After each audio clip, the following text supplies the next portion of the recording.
Hello everyone. आज के इस क्लास में हम लोग कक्षा 9वीं गणित का जो प्रश्नावली 1.3 है उससे पहले उदाहरण नंबर 6 हम लोग सॉल्व करने वाले हैं। इसके पहले की वीडियो में उदाहरण नंबर 5 तक हम आपको पढ़ा दिए हैं और साथ में पिछली वीडियो में हमने पढ़ाया था आपको शांत दशमलव प्रसार, अशांत आवर्ती और अशांत अनावर्ती दशमलव प्रसार जो था वो हम डिटेल में आपको पढ़ा दिए थे। तो पिछला वीडियो अगर नहीं देखें तो जाके ज़रूर देख लीजिएगा, प्लेलिस्ट में आपको वीडियो मिल जाएगा। प्लेलिस्ट कहाँ मिलेगा ये भी सुन लीजिए।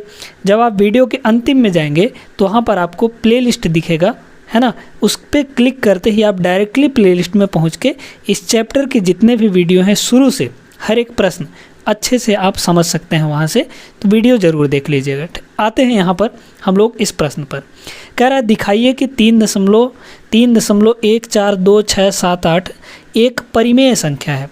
अब परिमेय संख्या कैसे होता है, या तो हम इसको डायरेक्टली बता सकते हैं कि भाई ये परिमेय संख्या है। परिमेय संख्या है क्यों है, हमने आपको पिछले वीडियो में समझाया था कि अगर वो दशमलव शांत है तो जो शांत दशमलव होता है वह एक परिमेय संख्या होता है। डायरेक्टली ऐसे भी बता सकते हैं, लेकिन परिमेय संख्या हमारा क्या होता है। परिमेय संख्या ये कहता है बच्चों कि परिमेय संख्या वही संख्या होगा जो p/q के रूप में लिखा जा सके।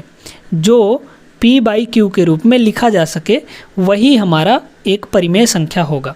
अब ये बटे के रूप में तो है नहीं, इसको पहले बटे के रूप में हम बना पाएंगे तब तो हम दर्शाएंगे कि यह एक परिमेय संख्या है।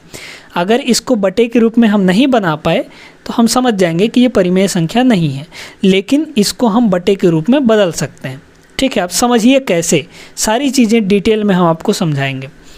हम छोटा सा उदाहरण लेकर आपको यहाँ पर समझाएंगे। ठीक है, जैसे देखिए बच्चों, यहाँ पर मान लीजिए कि 3.47 ये हमारे पास एक शांत दशमलव है। शांत का मतलब क्या होता है कि दशमलव के बाद वो कुछ अंक तक जाके और स्टॉप हो जाए, रुक जाए, आगे ना बढ़े, तो यह एक शांत दशमलव है।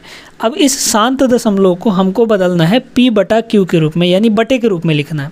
तो कैसे लिखते हैं ज़रा ध्यान दीजिएगा। सीधे सीधे आपको क्या करना है, दशमलव हटा के जो है जैसा है वैसा लिख दीजिए। ठीक है, दशमलव हटा के, तो यहाँ पर ये कितना हो जाएगा, ये हो जाएगा 3, 4 और 7।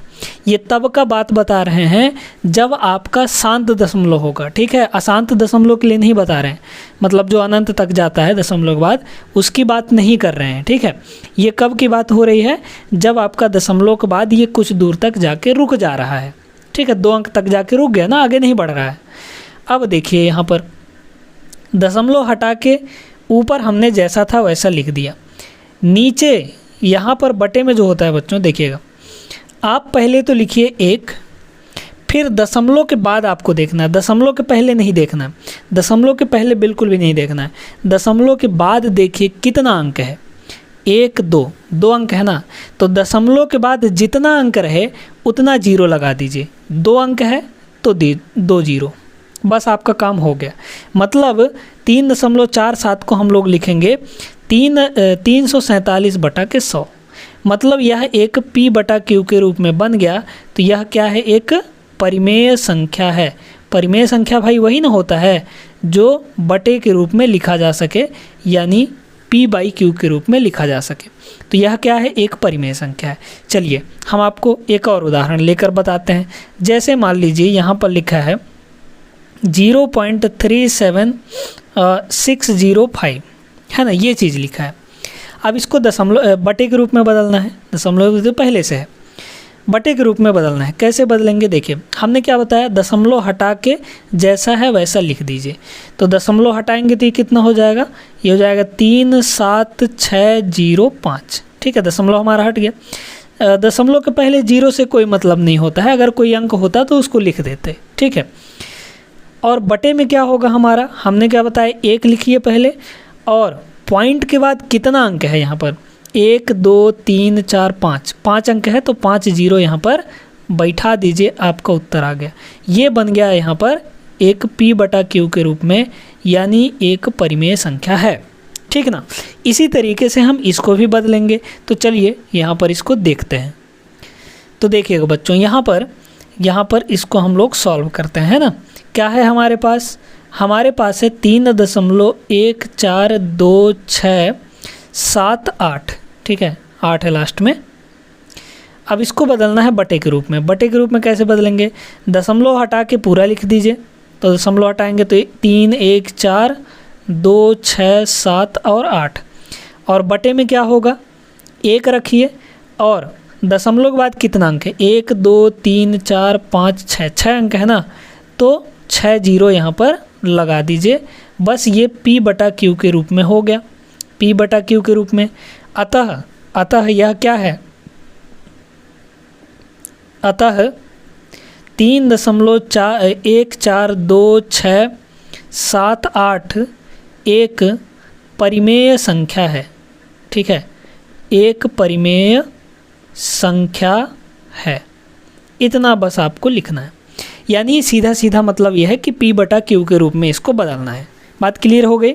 आपके प्रश्न में लिखा भी है, आप NCERT किताब में देखेंगे तो वहाँ पर आगे इसके लिखा भी है कि इसको 3.142678 को P बाई Q के रूप में बदलिए, जहाँ P और Q पूर्णांक है और Q जीरो भी नहीं है।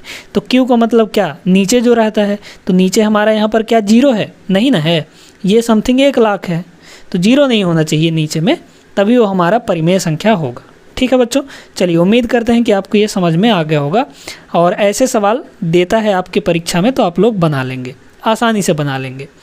अब देखिए छोटा सा एक चीज़ हम यहाँ पर और समझाना चाहते हैं। देखिए अगर यहाँ पर मान लीजिए कुछ है ना, यहाँ पर 4 2 3 ये है, और बटे में हमको यहाँ पर इसको करना है 100, ठीक है, तो इसको डायरेक्ट भाग दीजिए। क्या करना है आपको, यहाँ पर देखिए बच्चों, जब नीचे में 10 रहे, 100 रहे, 1000 रहे, 10,000 रहे, 1 लाख रहे, 10 लाख रहे, ऐसी संख्या रहे जिसमें सिर्फ और सिर्फ जीरो हो, एक के बाद सिर्फ जीरो हो, तो आप इसको भाग देना यानी दशमलव के रूप में बदलना बहुत आसान होता है। हमने अभी क्या बताया, दशमलव से बटा के रूप में, अब बता रहे हैं बटे से दशमलव के रूप में। कैसे बदलेंगे देखिएगा, डायरेक्ट इसको करिए। यहाँ पर 2 जीरो है तो आपको दाएं साइड से 2 अंक छोड़ना है, ठीक है, कहाँ से, दायां साइड से, ठीक ना, जितना जीरो रहे दायां साइड से उतना अंक छोड़ दीजिए। तो पहले लिखेंगे 4 2 3, है ना, कितना लिखेंगे 4 2 3, और 2 जीरो है मतलब 2 अंक छोड़ेंगे राइट साइड से, इधर से, तो 1 2 अंक छोड़ के यहाँ पर दशमलव लगा दीजिए। बस आपका हो गया, मतलब 423 बटा 100 कितना आएगा, 4.23, ठीक है। इसी तरीके से मान लीजिए कि यही है ना, 4 2 3, अब इसको भाग देना है आपसे 1 2 3 4, इतने जीरो से भाग देना है, मतलब 10,000 से भाग देना है। कैसे करेंगे देखिए, यहाँ पर हमने क्या बताया, ऊपर वाले को लिख लीजिए 4 2 3, है ना, चलिए इसको थोड़ा और दूर लिखते हैं, 4 2 3, अब 1 2 3 4, 4 जीरो है ना, तो 4 अंक छोड़ना है। अब देखिए यहाँ पर बड़ा इंटरेस्टिंग बात आपको पता चलेगा, 1 2 3, यहाँ पर तो 3 ही अंक है, लेकिन हमको छोड़ना है 4 अंक, क्योंकि 4 जीरो है इसमें। तो जितने अंक नहीं हो रहा है यहाँ पर उतना जीरो आप लगा दीजिए। तो भाई 1 2 3, और चौथा अंक के लिए हम जीरो लगा सकते हैं, और चौथे अंक के बाद यहाँ पर दशमलव लगा दीजिए, और दशमलव के बाद 1 जीरो लगाना है तो आप लगा दीजिए, नहीं लगाना है मत लगाइए, ठीक है। तो यहाँ पर 423 बटे 10,000 कितना हो जाएगा, 0.0423 इतना हो जाएगा। या फिर जब आप इसको बदलेंगे तो यही चीज़ आ जाएगा। समझ बात आ गई? तो अब आपको क्लियर हो गया होगा कि भाई बटे से दशमलव में कैसे बदलते हैं और दशमलव से बटे में कैसे बदला जाता है। ठीक है बच्चों, तो चलिए फिर आज की इस वीडियो में बस इतना ही। अगले वीडियो में हम लोग समझेंगे कि जो बार वाले क्वेश्चन होते हैं, उदाहरण नंबर 7 हम आपको करवाएंगे अगले वीडियो में। ठीक है, जैसे उसमें आपको दिया है कि भाई 0.333 और ये अनंत तक, मतलब कि ये ख़त्म ही नहीं हो रहा है ना। या फिर इसी को आप लोग ऐसे लिखते हैं 0.3 का बार, मतलब 3 जो है वो बार बार रिपीट हो रहा है। तो इसको हम लोग P/Q के रूप में कैसे बदलेंगे, ये हम लोग अगले वीडियो में सीखेंगे, और बहुत ही सरल तरीके से सीखेंगे। क्योंकि ऐसा सवाल, ये वाला प्रश्न, एक सवाल आपसे पूछा जाता है आपके परीक्षा में, वो फिक्स है, एक प्रश्न पूछेगा ही पूछेगा, चाहे तिमाही में हो, छमाही में हो या फिर वार्षिक में हो, हर जगह ऐसा वाला सवाल पूछा जाता है। तो उसको भी हम लोग अच्छे समझेंगे, बहुत सारी चीज़ें उसमें आपको पता चलेगी, है ना। तो एक सवाल हम बता देंगे ना, तो आपको सारा सवाल वैसा बन जाएगा। ठीक है, चलिए अगले वीडियो में मिलते हैं, तब तक आप लोग सभी पढ़ाई लिखाई ढंग से करते रहिएगा। जय हिंद।